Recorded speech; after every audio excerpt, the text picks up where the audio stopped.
Well, last week we talked about the nearness of time. I really want to talk from Ezekiel 36 to 38, but I think that will be for the later time.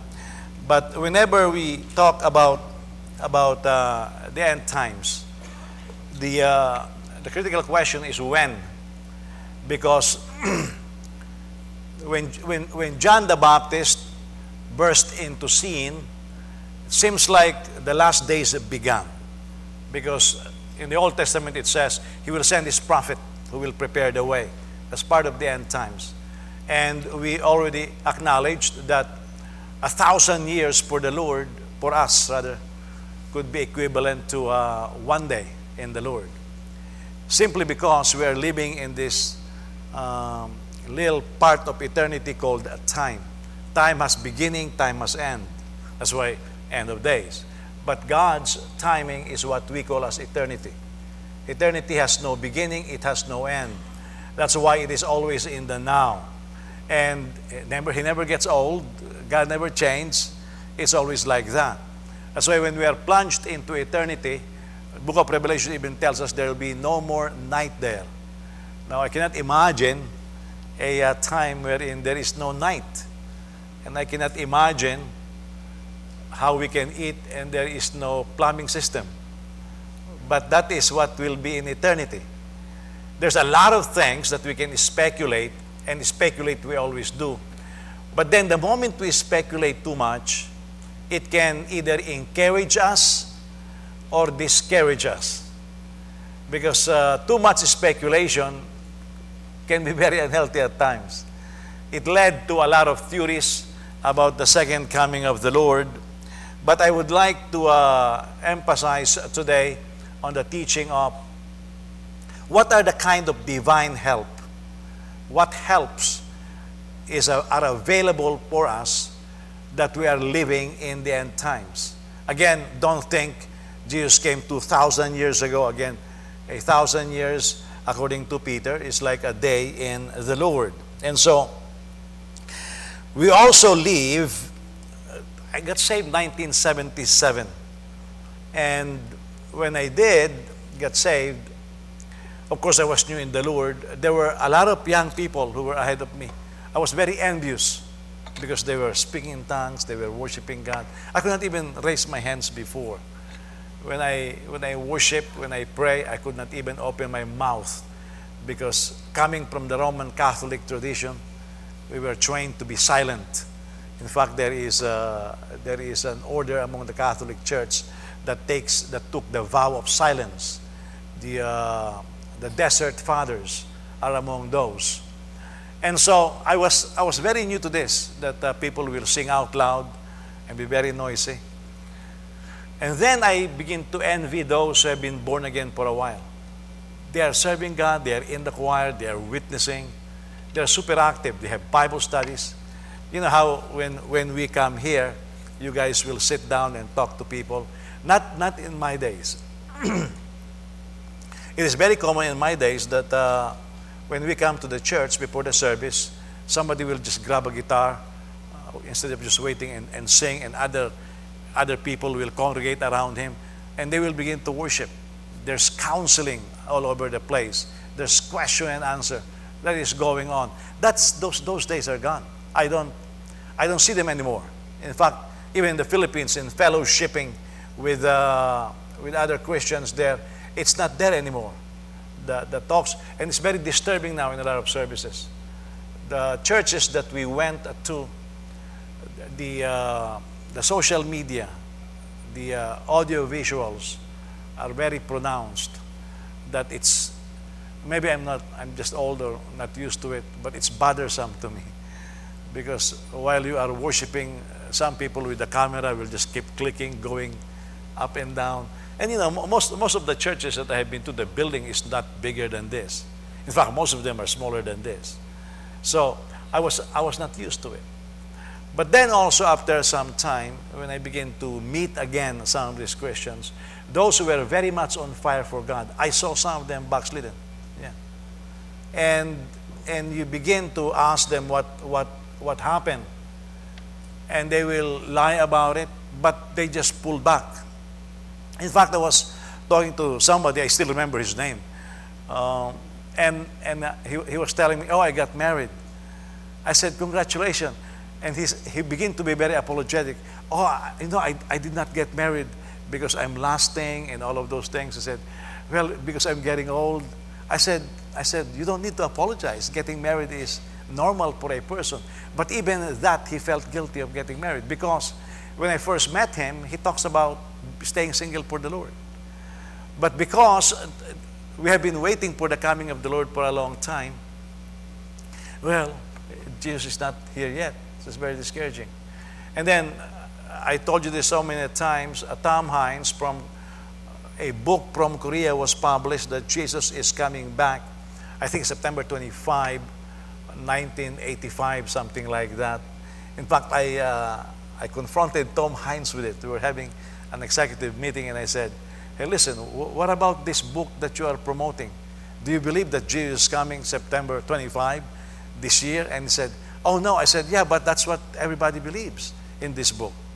And he said, no, I just want the people to be aware that Jesus is returning. And he backed up from when I confronted him on this one. And then years later, he became an Anglican, I think, or Episcopalian bishop. And so I was wondering, this guy was an Assemblies of God, and a lot of things happened. He changed. I was in North Bend, Seattle. I was going through a seminar, and I met some Baptists, one Assemblies of God, who were formerly evangelicals. They converted into Orthodox Church, and one of them converted into Roman Catholicism. And so I was wondering what's going on with the church. I was not prepared to accept the fact that some people are beginning to fall away from the faith. You cannot fall away from the faith unless you are in the faith. And I think because my mind was very idealistic. Most of us, after we get born again, we're just very idealistic. We don't know how to face reality. It's like when you first get married. Most people, when they get married, are very idealistic. We're not going to have any arguments. We're not going to fight. Yeah, welcome to the club. The moment you get married, you will find out that is not the case, because it's two different personalities. And so I have a lot of this idealism about being a Christian. And then I begin to see some of my colleagues begin to pull back, and you have to make sense out of this.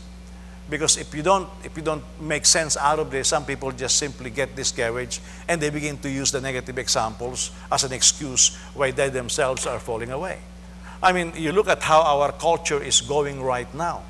It is going more and more towards, we are already amoral. Our society is no longer immoral, it is now amoral. When you say amoral, what that means is there's no more morality. I mean, you look at people living together, including in the Philippines. Things that were unheard of when I was growing up are common nowadays. And so amorality is very strong. And so you ask yourself, you see some people getting born again, there's not that much church growth nowadays, just transfer growth. The divorce rate in the U.S. is so high. Well, it went down because they're no longer getting married. They're just living together. In the Philippines, the increase in marriage annulment is very high. When it started, only those with money can get their marriage annulled, because normally they pay the Catholic Church. I was told in those days when it was beginning, something like ₱1 million, and the Catholic bishop will just readily sign your papers. It becomes more about money. And so some Christians are going through that. There are some Christians who got their marriages annulled. I mean, we have some Christians that got divorced and remarried. And so all of this just keeps going on. And on top of that, there are these pronouncements of revival. I remember when we were in the old church, there was this missionary, and he used to go to France, and he kept saying, oh, there is revival in France. And I was wondering, where is this guy coming from? Because I read a lot, and I heard of no revival in France. And so I went to France a couple of times, and there is no revival there. I mean, and if you look at what's happening to France right now, there is no sign of revival. Because the moment there is revival, there is its effect not only in our personal lives but also in our community. I encourage you guys, if you have not been to Billy Graham Museum, have you guys been to Billy Graham Museum? Anybody here has been to Billy Graham Museum? Raise your hands. So most of you have not been. It's just 30 minutes away. Wheaton College. There is a museum there called Billy Graham Museum. Yeah, that's what it is. Visit that. Because it shows the revivals of the first Great Awakening and the second Great Awakening. And I'll tell you, every time there is revival, the educational system changes. There is the building of hospitals. There is the building of schools. There is the building of orphanages. The politicians are affected, meaning when there is true revival historically, it affects every fabric of society. And so when people say, well, there's revival going on in America, my answer is, well, because it's not here. I mean, in the Philippines, they're saying there's revival. I know revival took place in the 50s. Because when revival took place in the 50s, after Clarita Villanueva was delivered from demon possession, I mean, the mayor of Manila during that time, three of the most powerful people in the Philippines were the mayor of Manila, the Archbishop of Manila, which was Cardinal Santos during that time, then later on Cardinal Sen, and then the President of the Philippines. Three people with different positions, but deemed or looked at with equal powers. But these politicians, during the revival, just surrendered to what was happening. Mayor Lacson of Manila gave Lester Samuel a permit to construct a building in Manila, the Manila Bell Temple, and then to hold for 6 weeks crusade at the Mahan Garden. If you see the Metropolitan Theater in Bailoton, that's the area where he said his crowd grew to over 100,000 people during that time. There were not that many buildings in those days. And so politicians from all over the Philippines will come and see him. And that was the effect of revival. But now it's gone. There's a lot of noise that we are hearing. But then that is part of the end times. And the end times faith of many will collapse. Lester Samuel, try to see his video on the seven demons that will visit America before Jesus returns. And the only thing that is missing now is actually the massive revival that is supposed to break out. Because now the last demon that he saw was a demon of bestiality. And allegedly it's already going on right now. That is people having sex with animals. And so this deterioration continues. Now, if I am newly born again, and I have heard this more than once, people begin to say, well, it's very difficult to be a Christian. Especially if there is persecution going on. Now, added to that, I don't know how it happened, but it seems like when you talk about the word of the Lord, or the commandments of the Lord, the immediate thing that comes to mind is, oh, bawal na naman. All our prohibitions. Don't do this, don't do that. Paul was fed up with that. That's why he said in Acts 15, and the apostles comply, let's not add any more burden. Let's just make it simple, okay? These are no immorality. You do the following things. No food no with blood in it. And he said, that's it. He removed circumcision and the other Jewish rituals that were highly respected by the religious community in those days. Because Paul was acknowledging in his times the difficulty that Christians were having. Now, add this to that. We are being taught, and I teach the same way, there is victory in Christ. Amen? Pastor Gino likes it when he's preaching. He will ask the people to say, victory in Christ, Well, we like that. And yet, on our personal lives, we are experiencing struggles. And if we will be honest, there are times we are victorious, there are times we feel just so defeated. And so I think it is necessary for us to realize that we need help from above. Ukraine has been going on in a war against Russia. Without help from her allies, Ukraine should have collapsed already. I mean, Israel, the nation of Israel, with so many wars and the constant war that it is engaged in, it should have collapsed already. I mean, the Jewish nation, all of the Jews should have been demolished already, if not for the help coming from above. That's why it's a miracle that that little city-state is still in existence, with all the war and threat of elimination being hurled against it all the time. So now you realize, really there is help from above. Now it's the same thing with us. If we want to live right, if we want to live like we are living in the last days, we need to be able to access help. Say help. Now, it's like parents telling the children, I'm here to help you, and the children keeps on struggling. Well, you find out the reason why. They don't like help. There is this stage in human life wherein we want to show everybody that we can handle it on our own. And so we don't want other people's help. I mean, children are like that until they run out of money. Then they want a little bit of loan, you know.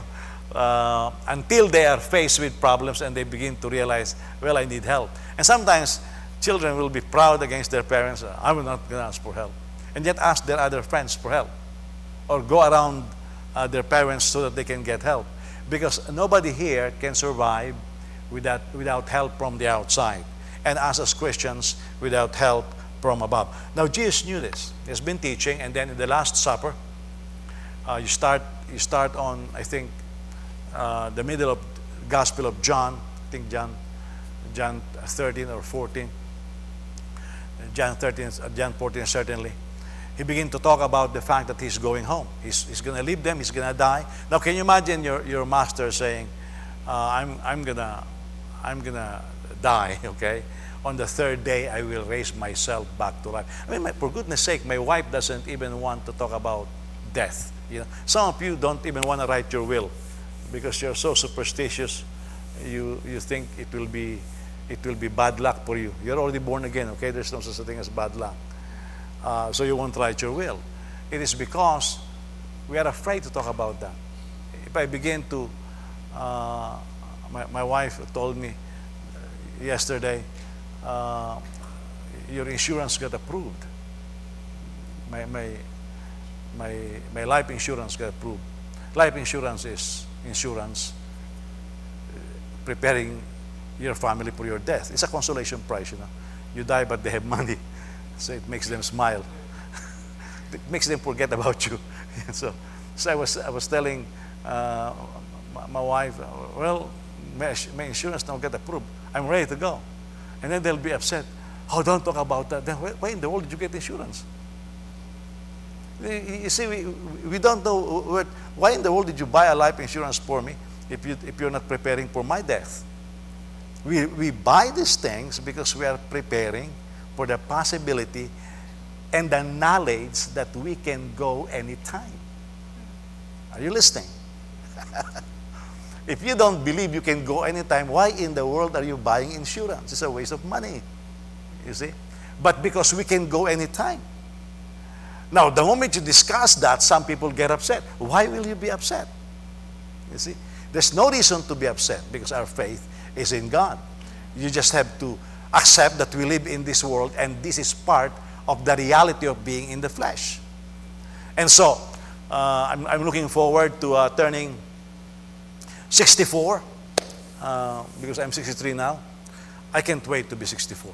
You know, because I was told that 3 months before 65 I can apply for Medicare. Because then you can start applying.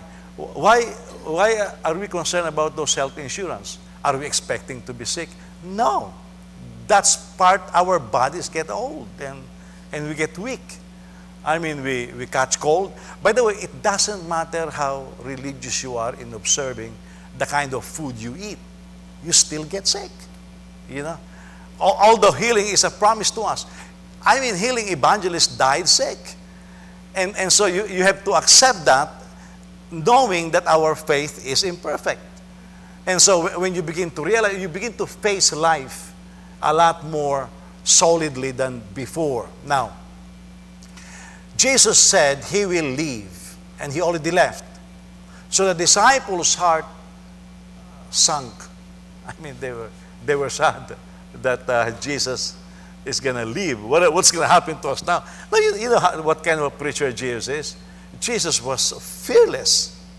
He will be looking at religious leaders and he will say, "You hypocrites, you wicked generation," and he will tell them, "You whitewash sepulchres." You know, Paul was also the same. Paul will at times will say, "Let them emasculate themselves." The language was fierce. Right now, we are living in a generation that is so cowardly and easily offended. You begin to talk today like Jesus, they'll throw you out. I mean, you know, sometimes when I address these sins, and I will say, some of you are gossips, and some of you will be offended even if you're a gossip. If Jesus is here, he's going to be worse. He's going to be talking in direct language that will offend your sensibilities. It's because you're dealing with the truth, and you're dealing with what matters in life and eternity. And so, the moment you see all of that, you will have to accept we cannot make it as Christians, or even as non-Christians, without help. We need help. And so there are divine helps that Jesus prepared before he left that is available for us. Okay? Let me read the first passage. I'll be dealing with 3 passages today. John chapter 14, starting on verse 1. Don't let your heart, that's singular, okay? Not hearts. He was addressing the 12. Don't let your heart be troubled. Believe in God, believe also in me. In my Father's house are many rooms. If it were not so, would I have told you that I am going to prepare a place for you? If I go away and prepare a place for you, I will come again and take you to myself, so that where I am, you may be also. You know the way to where I am going. Now let's jump down to verse 15. If you love me, you will keep my commands. And I will ask the Father, and he will give you another counselor. Say another counselor. To be with you forever. He is the Spirit of truth. The world is unable to receive him because it doesn't see him or know him. But you do know him. But he remains with you and will be in you. Okay, the relationship that they have with the Holy Spirit at that point is with them. Soon after, on the day of Pentecost, he will be in them. Okay? Verse 18. I will not leave you as orphans. I am coming to you in a little while. The world will no longer see me, but you will see me because I live. You will live too. On that day, you will know that I am in my Father. You are in me, and I am in you. You know, sometimes we say, well, Jesus is in me. Well, the flip side of that is we are in Jesus. You see, we receive Christ as our personal Savior. Jesus received us as his body. Now, we are here. Jesus is somewhere, you know, and we say in heaven, but we are in him. So, as he is in us, it's a two-way relationship. The one who has my commands and keeps them is the one who loves me, and the one who loves me will be loved by my Father.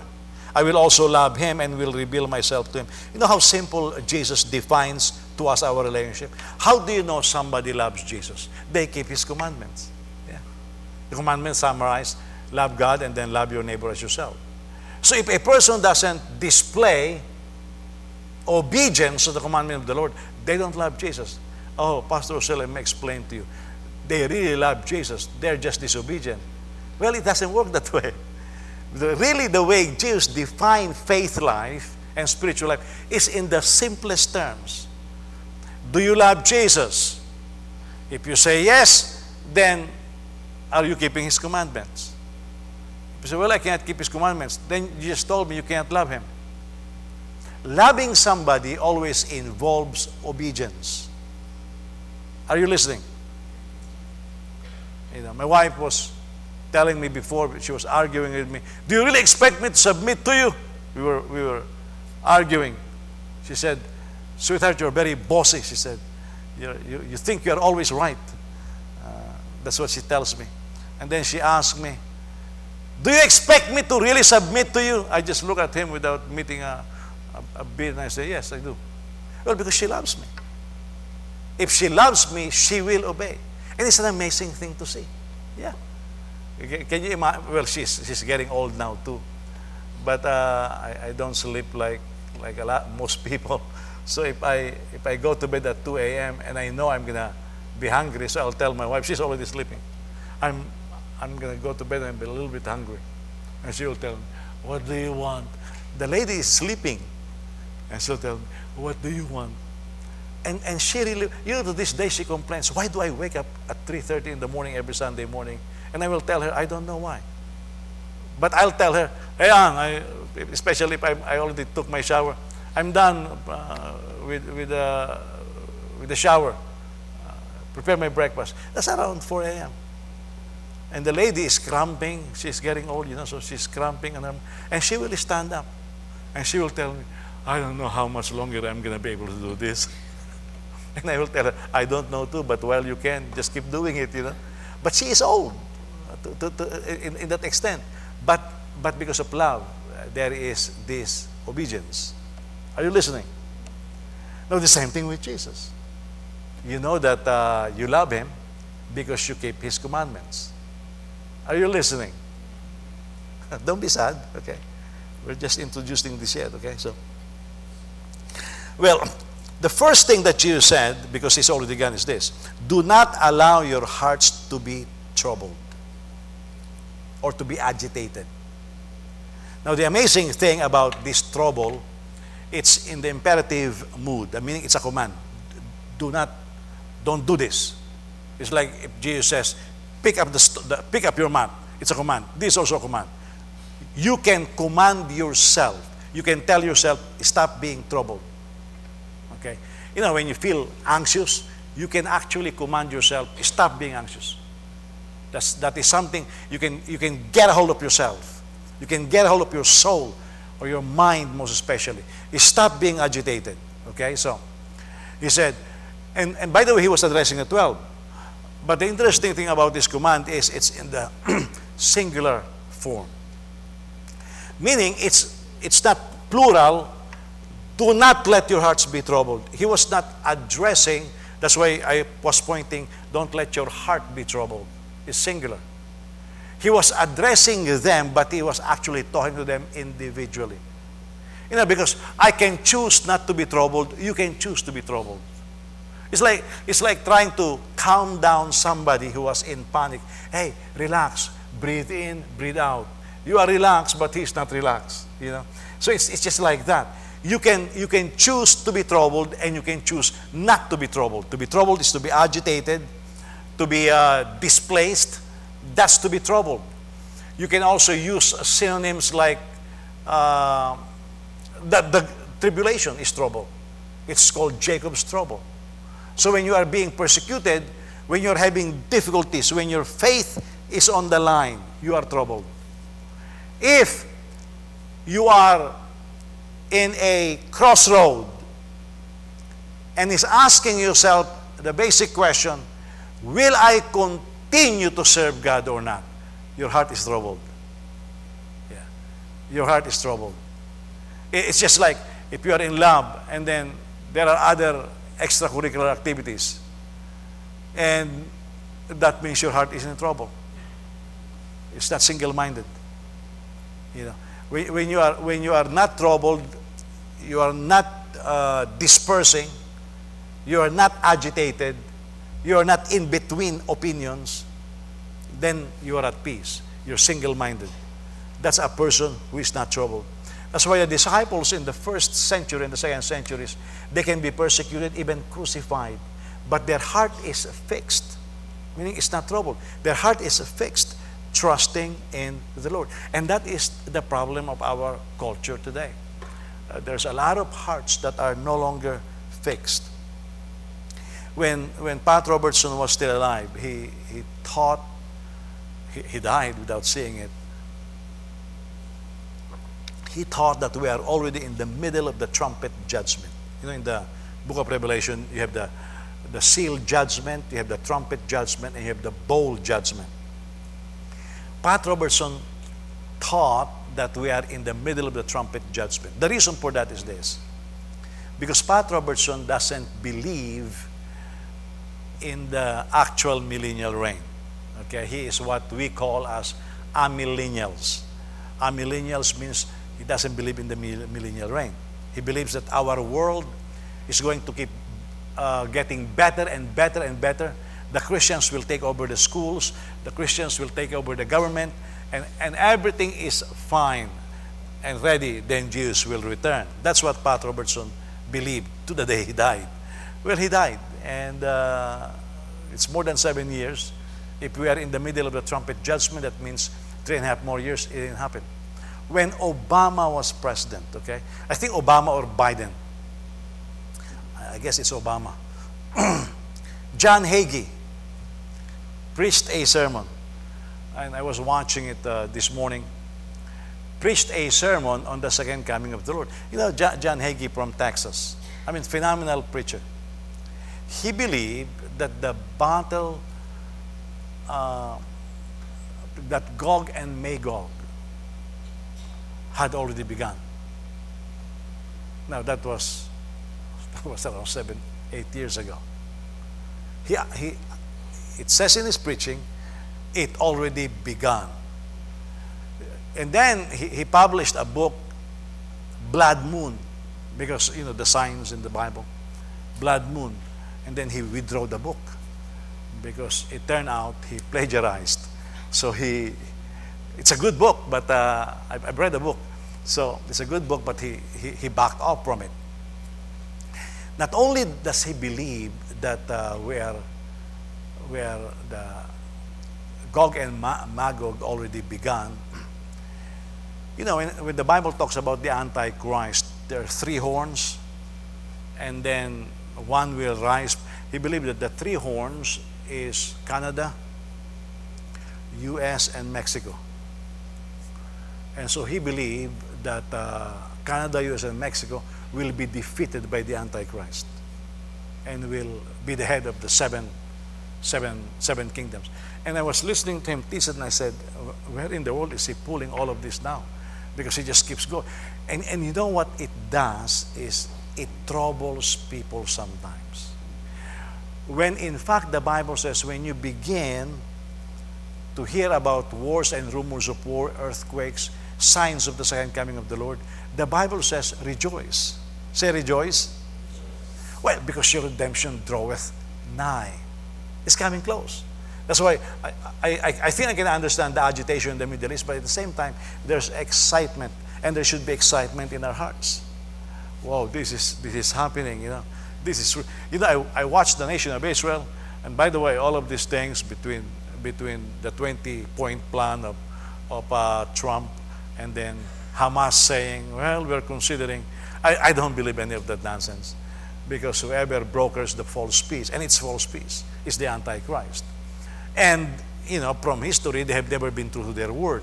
So some people are having their hope. No, it's not going to happen.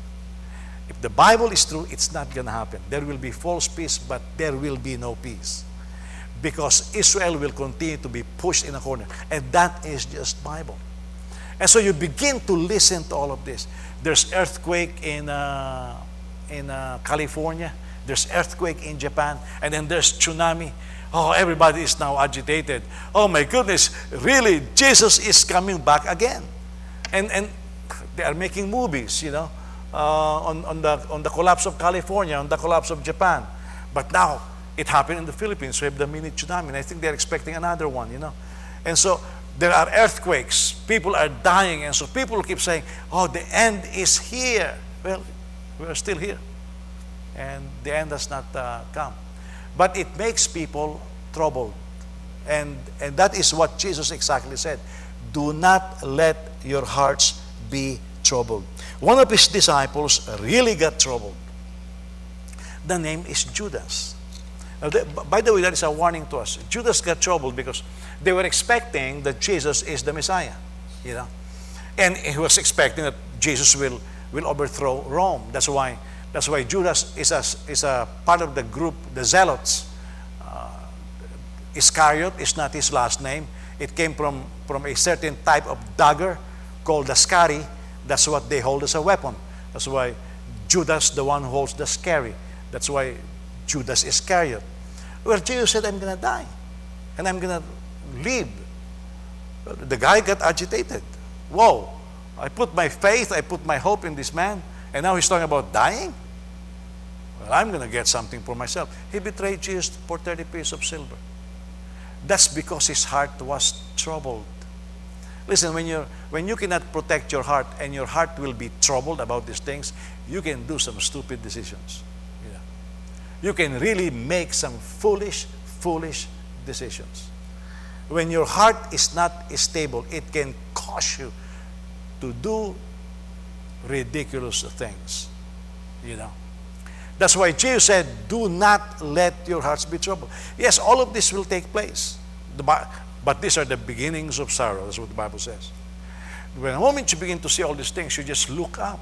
No, I don't want you to walk around looking up like that, It means anticipate that at the end of days, that the coming of Jesus is at hand. Even Paul was anticipating that. So do not allow your hearts to be troubled. I don't know what troubles you today. Some people are troubled with the possibility of losing their jobs. Our government is shut down right now. Let me just remind everybody, this is not the first time. During the time of Clinton and Newt Gingrich as the Speaker of the House, I think we had a shutdown that lasted for something like over 30 days. We're still here. By the way, the result of that shutdown, Newt Gingrich and Clinton was able to balance the budget. That was the first time. Even Trump is not able to balance the budget yet. But during the time after the shutdown of the government, because the conservatives will not compromise on more expenditures and all of those things, the budget was balanced. And that is when Clinton announced the era of big government is over. But of course, they keep increasing the size of the government. But that was a troublesome time. And so, but we survived. We're still here.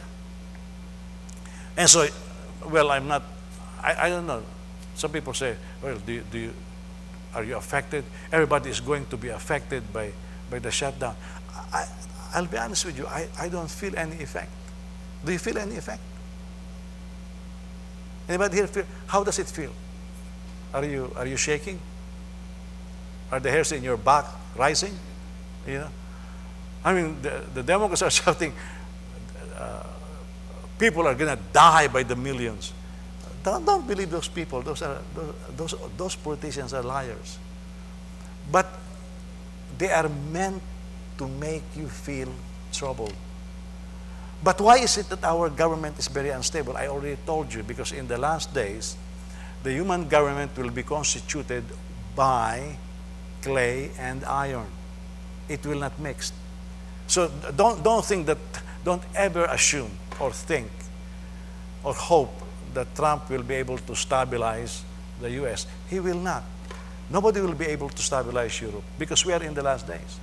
And one of the signs is the human government will be very unstable, clay and iron. We can only find our stability in the Lord. Look, after one blessing that we hear, there's another bad news. After this, there's another, and then Trump will keep opening his mouth, agitate everybody. I think he's the number one agitator right now. He just agitates everybody. And so everybody is going in panic, even the stock market.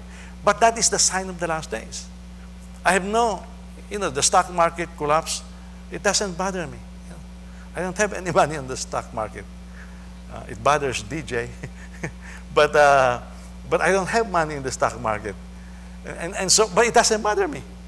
You see. But some people, they are so bothered with it, like it's the end of the world.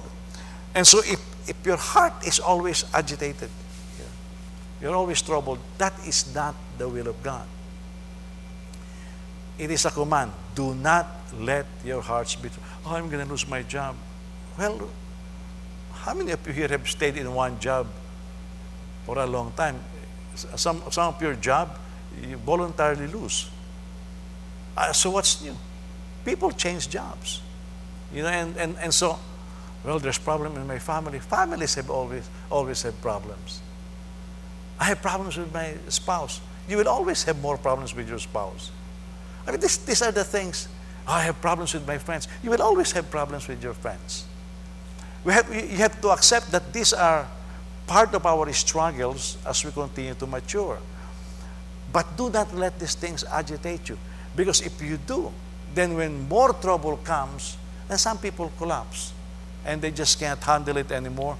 Maybe that's why the number one drug that we consume is on stress,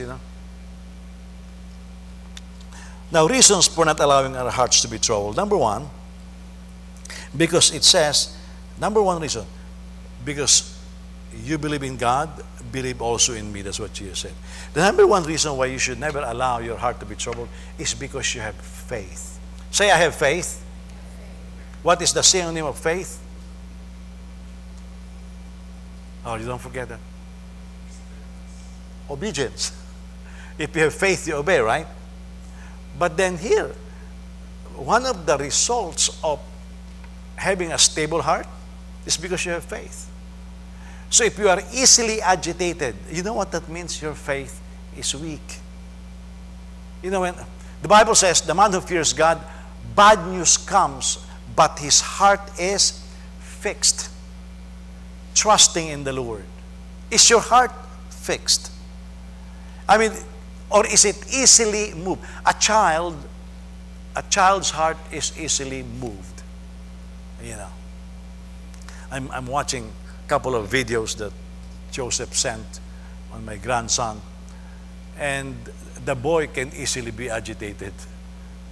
They started giving him other food, and the guy was just agitated. He wants more, And I think if he's not carried by his mom for a little while, he gets agitated. A child is easily agitated. They are the most unstable creatures on the planet. And so, while the parents, those who are mature, they don't get agitated with it because they have stability. You know how some parents see their children fall on the floor, and they're the ones who get agitated. My wife, she was pushing. We were in IKEA in the Philippines, and she was pushing. You know how my wife has a bad habit. She will push the cart and look like that. And I will always tell her, Ann, watch where you're going. She refused to watch. She just, ultimong matanda, mabunggo niya na. Walang pakialam yan, Well, she was pushing, and I keep telling her, Ann, this is Philippines, the space is more limited. And the IKEA in the Philippines is one of the worst IKEAs, I think. I mean, you have to go one way. You cannot keep going back ways. They tell you, this is the beginning, and you have to go to all the stops.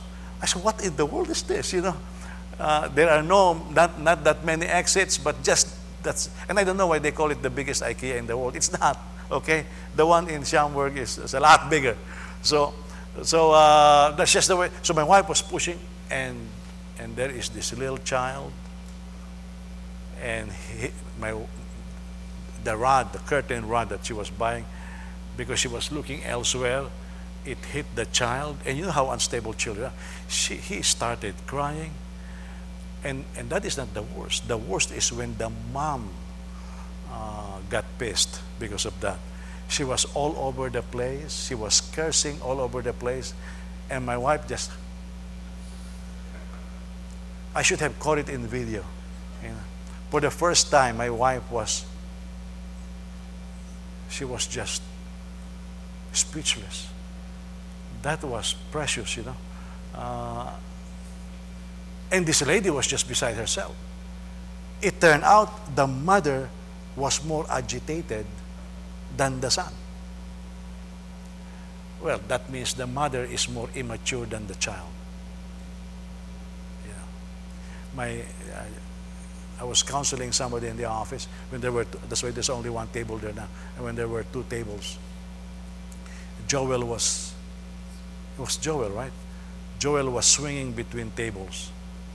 You know how kids are, they swing. And he's got his baby teeth. And while he was swinging, he thinks he's Superman now. He can fly. And he was swinging hard. And he swung like this.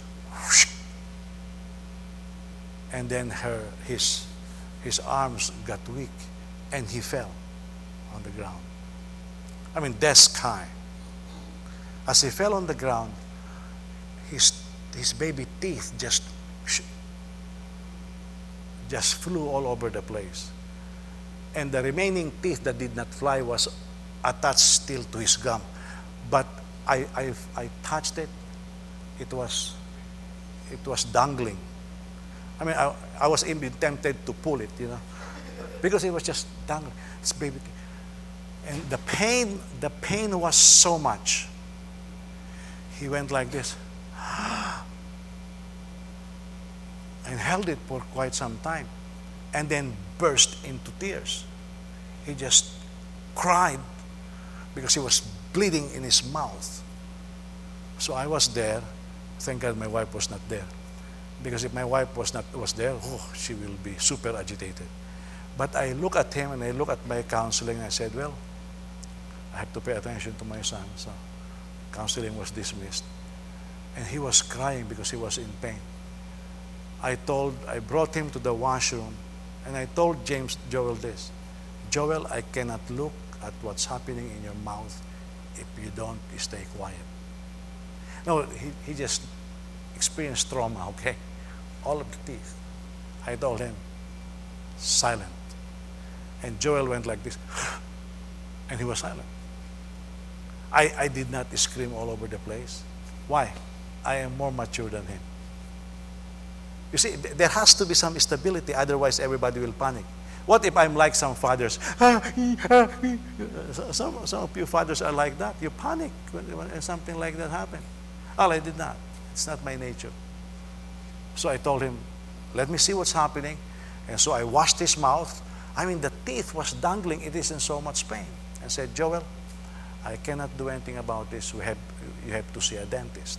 Now, he was already in pain. You have to see a dentist. And he responded, okay, Papa. And then he said, I don't want to see a dentist. I said, why? He said, you're a doctor. Why don't you deal with me? I said, no, it's a different doctor. So, I mean, because he's a child. And so, my wife was now in the room, and she's now agitated. I said, relax. It's not your teeth. Call the dentist. Well, the dentist was in a party. So we pulled her out of the party. Okay, she was even dressed like she went to the disco or something, you know. And so she went and dealt with him. But you see, we have to have the adult in the room has to act like an adult. If our hearts are troubled, maybe we will pass out first. By the way, I have known fathers or husbands, you know, because here in the U.S., I don't know if they do it still today. In the delivery room, the husband is allowed. The moment the husband sees the blood, the husband passes out. You know, I mean, I hope none of you are like that. But if you are like that, I won't blame you. I will just laugh at you. You know, but but they pass out because they are so troubled inside. The sight of blood can't handle it. And this is what Jesus said. You are going to see a lot of things. Yeah, I have seen a lot of things. Enough to discourage me in more than one lifetime. Yeah.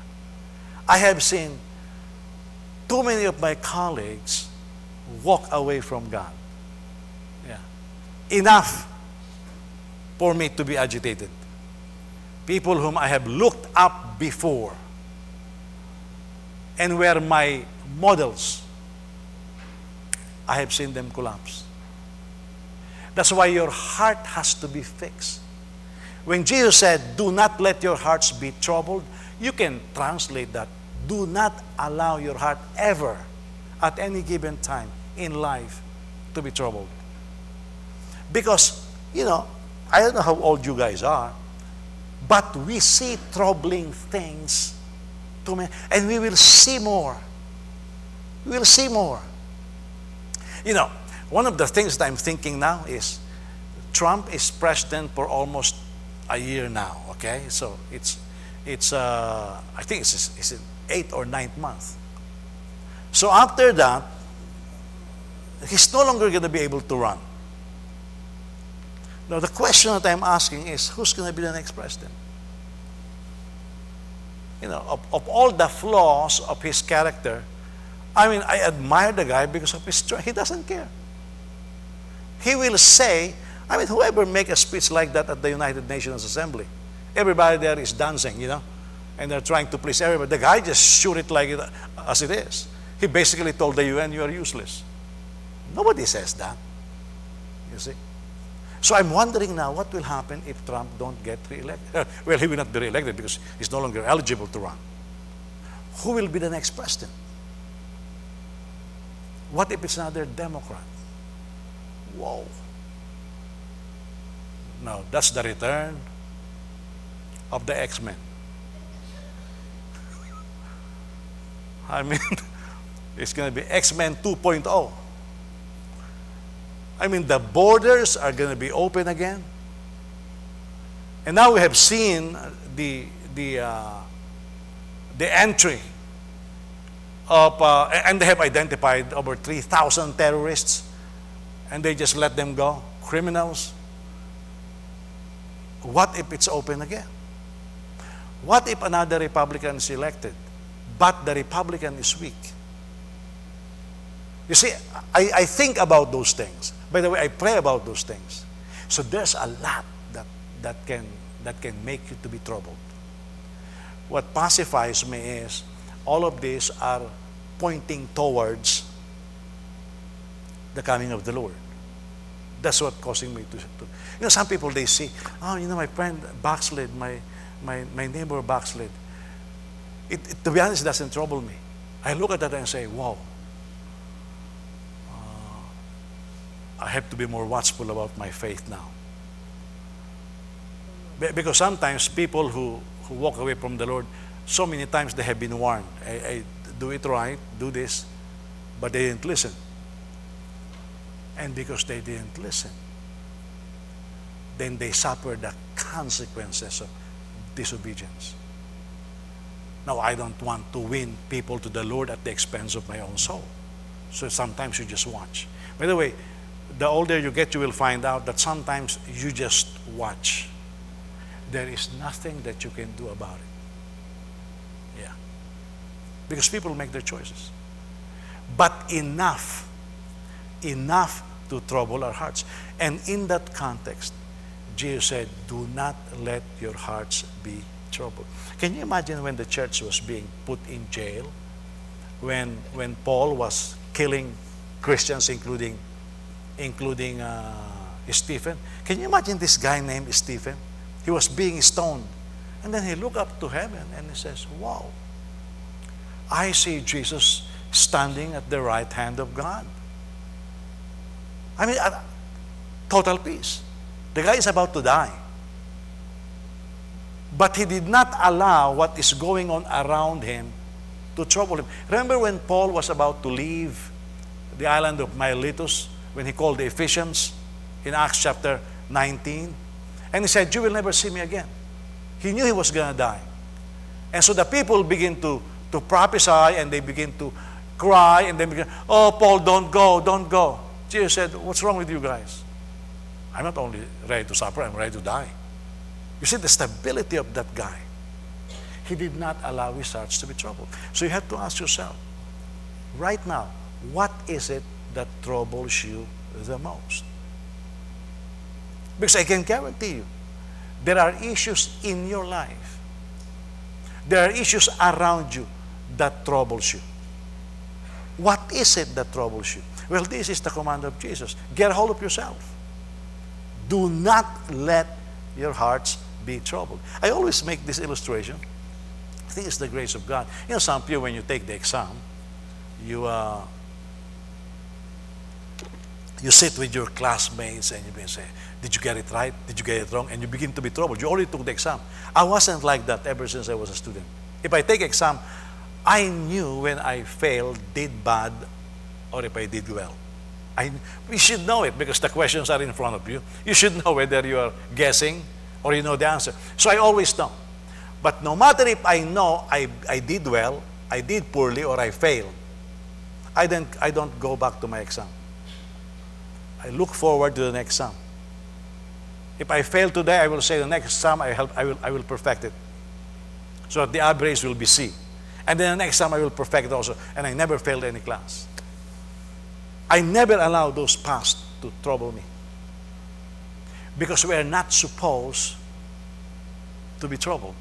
Do not let your hearts be troubled. Are you listening? None of your insecurities, by the way, our insecurities, our anxieties, most of it doesn't happen. Job said this, what I fear the most has happened to me. It doesn't mean but that what you fear happens to you. Because there are certain things that we fear that certainly don't happen to us. But because there is the grace of God. There is the grace of God.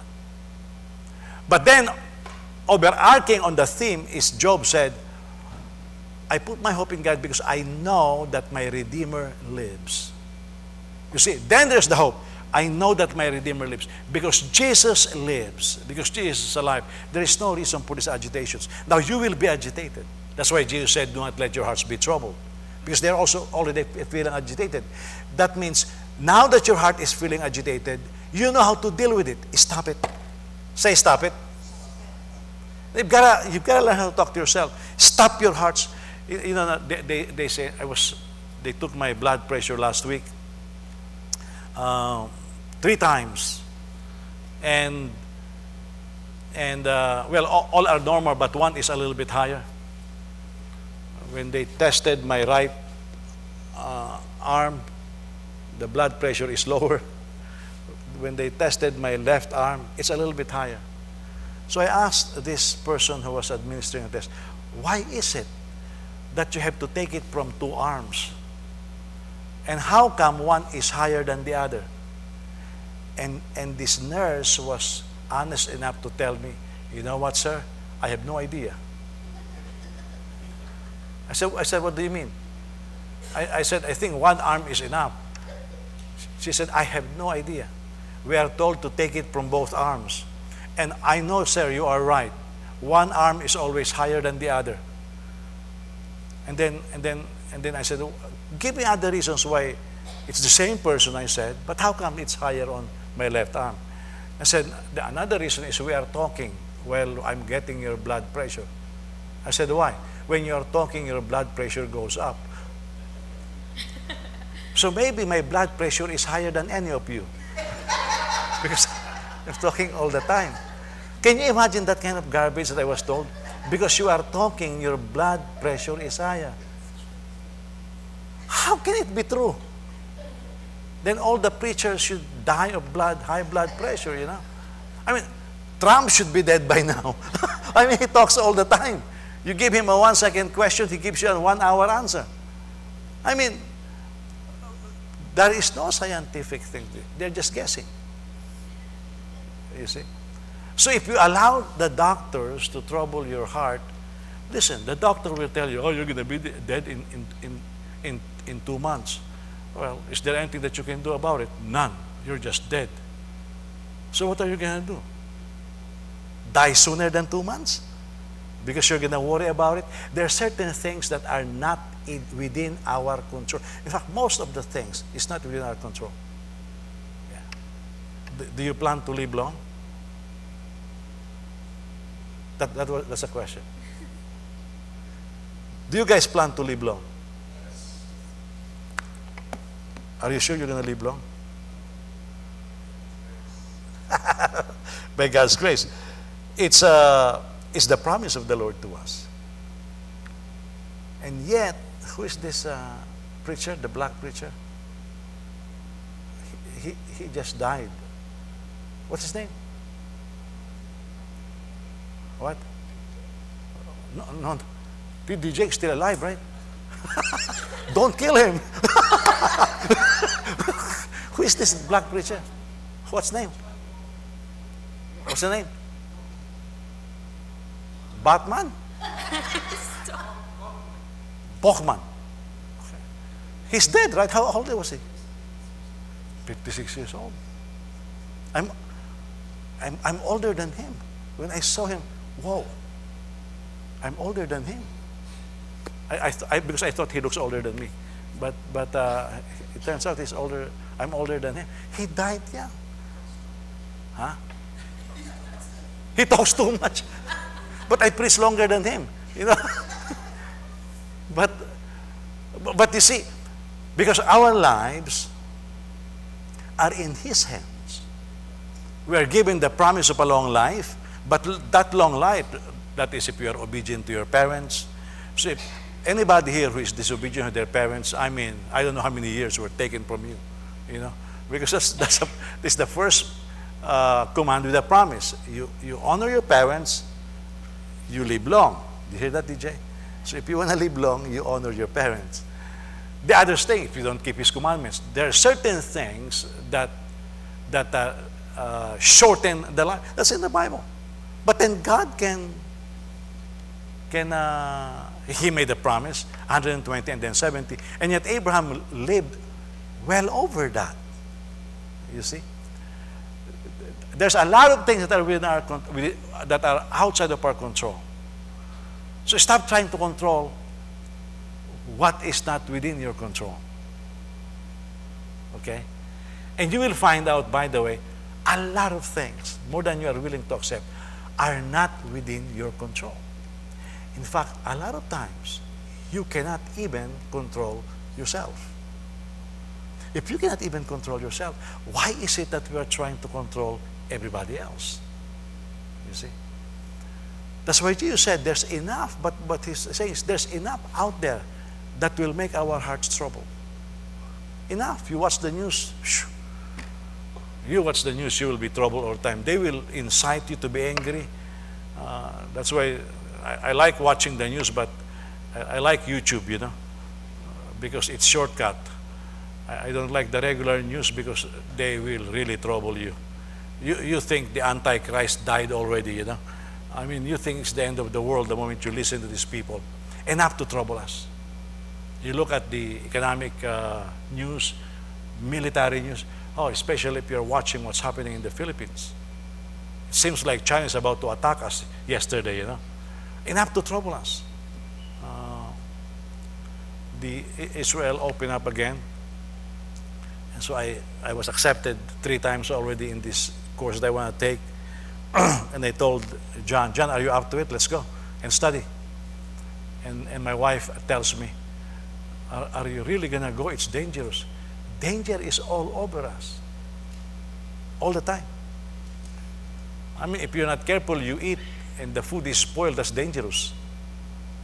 You cannot allow these things to trouble you. Jesus said, you believe in God, believe also in me. Your faith is your great stability.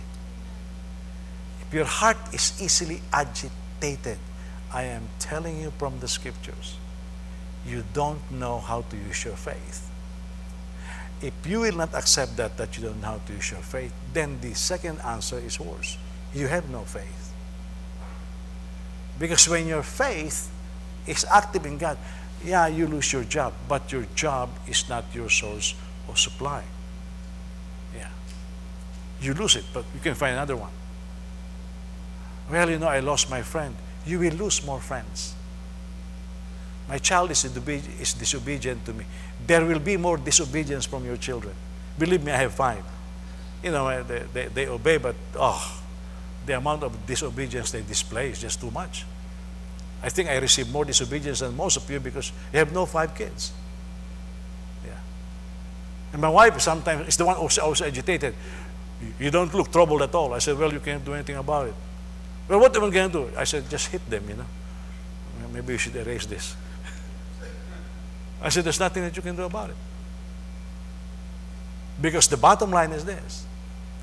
If you can't do anything about it, what is left? What is left is your influence. If you have influence over your kids, it will last. If you have no influence, that is more discouraging. Now, I have influence over my kids, so my words matter. But if you have no influence over your kids, I don't care if you scream, I don't care if you cry, they're not going to listen to you. But this should not also make your heart trouble. Yeah. Don't let your hearts be troubled. You believe in God, believe also in me.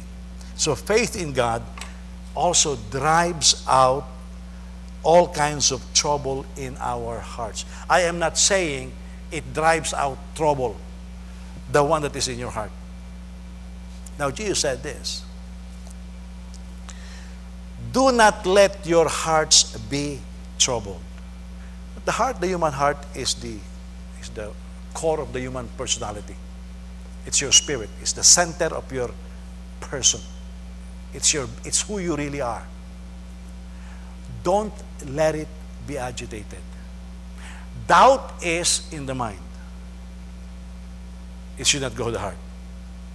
By the way, my mind can doubt. Okay? I fell in love with my wife. I want to marry her. And she agreed, we will get married. Now, don't you think I have concerns? Because I have less than $200 in my pocket. I could not even afford to marry her in the church. That's why I told her, let's just go to the judge. And I told her, we'll buy the rings later. I was planning to marry her in front of the judge without a ring. I told my wife, we have very little money. I'll just buy you a ring later. But I said, let's get married. And she agreed. My mind is playing tricks on me. Where will I stay? I have no job. But my heart is not troubled. I believe in God. I just knew that God provides.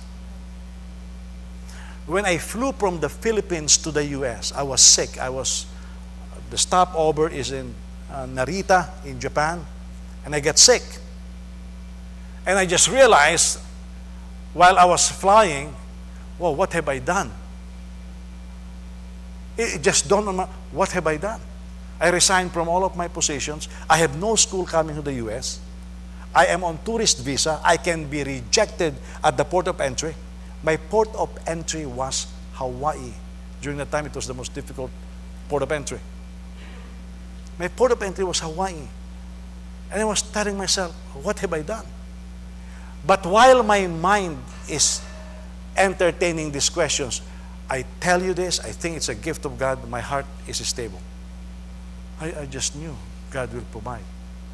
Look, I have a little over, I think, $2,000 in my pocket. I preach in Hawaii for over a month.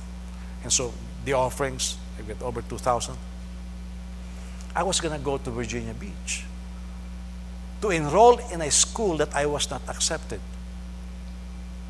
Don't you think my mind is playing tricks on me? Oh, you can't stay there for a long time. In fact, I told my wife, she said, what if, I told my wife, the moment we land, find the yellow pages, find me at the cheapest motel room you can find.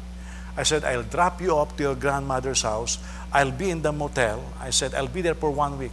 If in 1 week nothing happened, I said, I'll disappear. That's what I said, because I had no school. But while in Hawaii, because the school is going to have a branch there, but that's not in my heart. My heart tells me I have to go to Regent University. God put that in my heart that Regent will be my school. Now, no assurances like that. Oh, my mind is playing tricks on me. What if the money runs out? But you know, I look at my heart. There's a stability in there. I don't know if you are able to identify that sometimes your mind will be playing, but your heart. Yeah. It's like somebody telling you, oh, does your boyfriend really love you? Does your girlfriend really love you? And your mind is playing tricks. But in your heart, when you're talking to your loved one, there is stability because you know that you are loved. But your mind is playing tricks on you. Make a distinction. That's your soul, this is your spirit. And this is what Jesus said. Do not let that heart be troubled. Your mind will have anxieties. Your mind will have troubles. Oh, but stabilize that heart. If you don't stabilize that heart, you're going to be in real trouble. Because that is the core of your being. That is who you are. That is the seat of your personality. And these people go crazy on that one. You see. You become anxious. That's your spirit. That is what communicates with God. For as long as your heart is not troubled, your communication with God will continue. And if your communication with God will continue, then there will be stability. Because Jesus is the stability of our times. Are you listening? You know, I told you this several times because I pioneered this church. So, I was getting old. And my wife is saying, we have to pay off the house. And I told my wife, Ann, don't worry about it. And she will tell me, oh, it's easy for you to say that. I'm the one paying the bills. And I said, Ann, I told you don't worry about it. But she was worried. But my mind, I was going 50s already. And I was saying, man, when I retire, I have nothing. And we were inquiring because Elizabeth, her husband put something like $200,000 in Edward Jones, and after a couple of decades, it grew to over $700,000. And I think 30 years or something. And then at one time, it go close to $1 million. Never touched the principal. He's got pension money. And so my wife inquired Edward Jones, and Edward Jones says during that time, we will only accept investments if you have at least something like $250,000. I said, well, where in the world am I going to get that money, you know? Because I'm not thinking about myself, I'm thinking about my wife. I told the Lord, you can send me anywhere, but take care of my family. You know, so with all honesty, all I'm thinking is about my wife and my children secondarily, but primarily I was thinking about my wife. I want my wife taken care of. My heart, though, is stable. So I keep living the way I'm living. And my wife keeps telling me, you're not concerned at all. I said, I am. And you know how God pacifies everything? Well, Elizabeth gave us the house.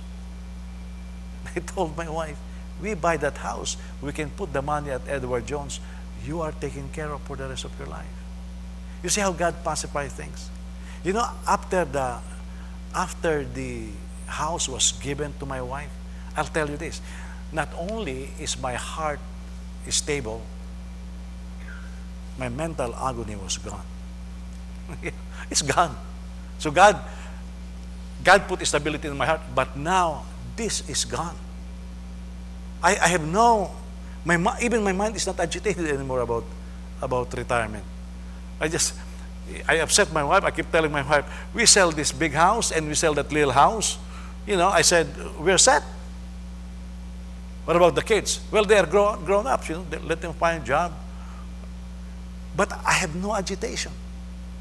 This was gone. Yeah. But for years, it was there. Because what if I die first? What's going to happen to my wife? What's going to happen to my kids? But now even that is gone. I have no mental agitation. Maybe some of you are struggling, oh, where am I going to get this? I don't have that anymore. God took care of that. In fact, every little blessing that I have right now, I'm just happy. Can you imagine we bought a headquarters in the Philippines? Over a little bit over half of that, we put forward the money. My wife and I, we put forward the money. We borrow from our old, and by the way, the equity of my house is big. This was gone. The mental agitation is gone. And so the worry that was on my mind, it was gone. God took care of it. Listen, do not let your hearts be troubled. Are you listening? There will be more reasons for your hearts to be agitated. The more you entertain them, the more you will be agitated. And you will not be able to concentrate in loving God. Because if you keep that stuck in your mind, it will go to your heart. The thing that God did to me is my heart is stable. I was trusting in the Lord. And now that mental anxiety is gone. I'm just talking about retirement. Now, Joseph is out and Kayla somewhere, and I know they have problems with teachings in the church that they are part of. You know, I pray for my whole family. Do I have concerns? Yes, I do. But my heart is stable. That's why I can seek God. Lord, I can pray for all of my kids, and I always pray for them. I'm telling you, my heart is not troubled regarding my kids.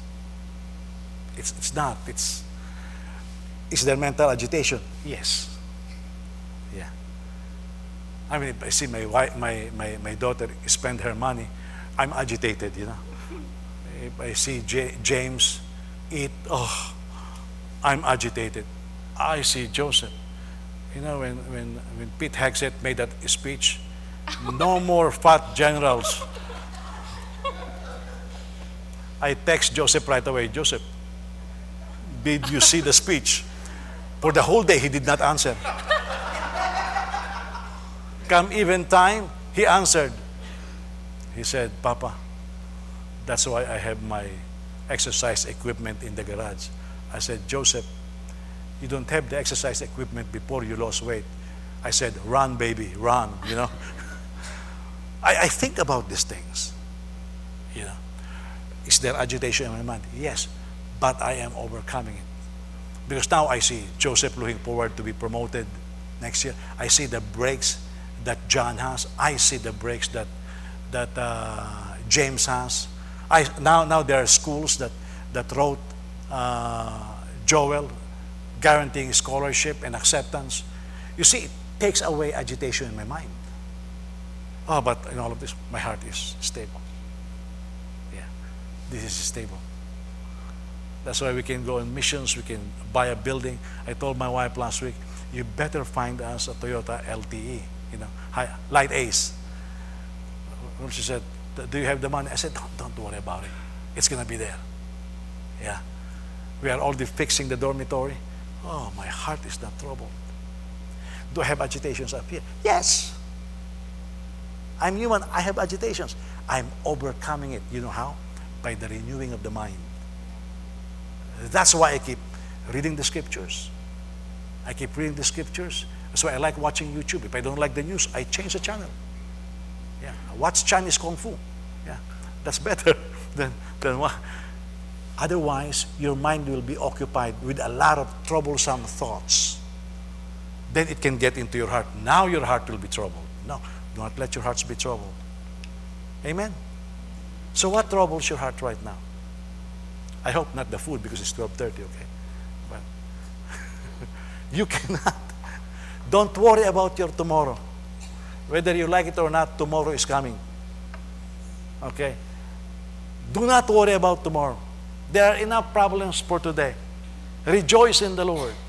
And again, I say rejoice. Amen? Let's all stand. Praise God. We'll continue this afternoon.